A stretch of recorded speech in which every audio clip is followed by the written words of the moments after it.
Yo, give me 5 minutes and I'll show you how I fix the windscreen wash on this Saab. There'll be a list of parts I bought for this project and tools that I use throughout it at the end of the video, so stick around for that. I discovered this issue when checking things for the MOT. At first I thought it was just no windscreen wash as the reservoir looked fairly empty. However, I very quickly realised it wasn't the case when I ended up overfilling and spilling it all over the driveway. The real issue ended up being that the pump wasn't turning on. To access the pump, I found this guide of sorts on one of the Saab forums, which ended up being pretty useful. I'll link it in the description below. But to access the pump, you've got to take off the wheel to undo these two bolts.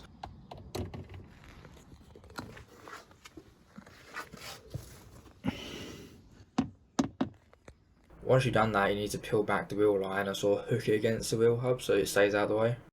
To test if it was the pump, I needed to make sure there was actually an electrical current being sent to the pump. Luckily, when I checked my multimeter, there was a full 12 volts, meaning that I just had a dead pump. The post on the forum showed a non-OEM replacement from Halfords, but it wasn't any help as it was a very old post. Unfortunately, Halfords didn't actually sell that pump anymore. So I found a supposed plug-and-play pump for the car on eBay. However, the only part which actually fit the OEM connections was the pipe which went into the fluid reservoir. The electrical and hose connections were all different, which was quite frustrating at the time, so I just ended up sending it back to try and find a second-hand one. Oops. It smells like piss. Oh dear.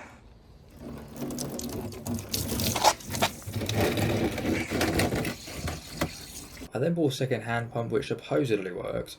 It also came with the entire washer fluid system. This included things like the reservoir, sensors, electrical connections and so on. I only found that it did not work after I'd actually installed it in the car and then tried to use it. That's not good. After this, I went to go and test if it would take any power, which in hindsight I should have done before fitting it.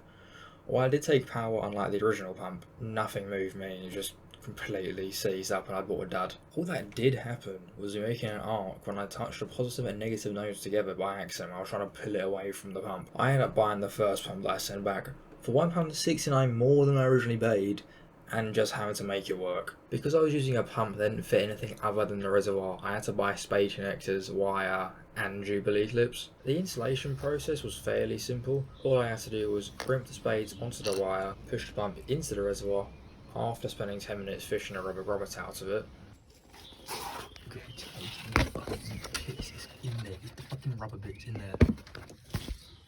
Put the Jubilee clips onto the hoses and then tighten them onto the pump, and finally attach the electrical connections. This was pretty finicky as there wasn't a lot of space, but I managed to get it in the end. I fucking hope this works. Otherwise I'm gonna lose my shit.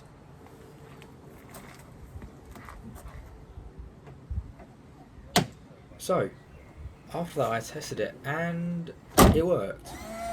Kinda. I could hear the pump whirring but no windscreen wash was coming out. I went to check if there was a leak but I couldn't see anything obvious. Something happened. I went back and tried again, except I tried the button for the rear windscreen wash. And it worked. Basically, I just put the hoses or electrical connections on the wrong way around. So I went and swapped them around off camera and it works fine. I also had to adjust the angle of the washer jet so they all hit the windscreen. For this I just used a safety pin. Right now I haven't got the rear windscreen wash working yet, but that's because there's a blockage in the line somewhere and it will take a while to do.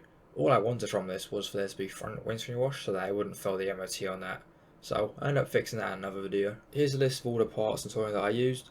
I've only put pricing next to stuff that I actually bought, hence why there's none for any of the tooling. You definitely could do this cheaper, but I bought wrong parts and also bought things like the wire and bolts that when I find other stuff wrong, I already have some of the parts to fix it. But that's why I fixed the lack of windscreen wash. If you enjoyed watching it, consider leaving a like or subbing. I'm releasing a video soon, or will have by the time you've watched this, about prepping a Saab for the MOT, which hopefully it will pass. It should be about here if it's out by now, but if not, I'll see you in the next one.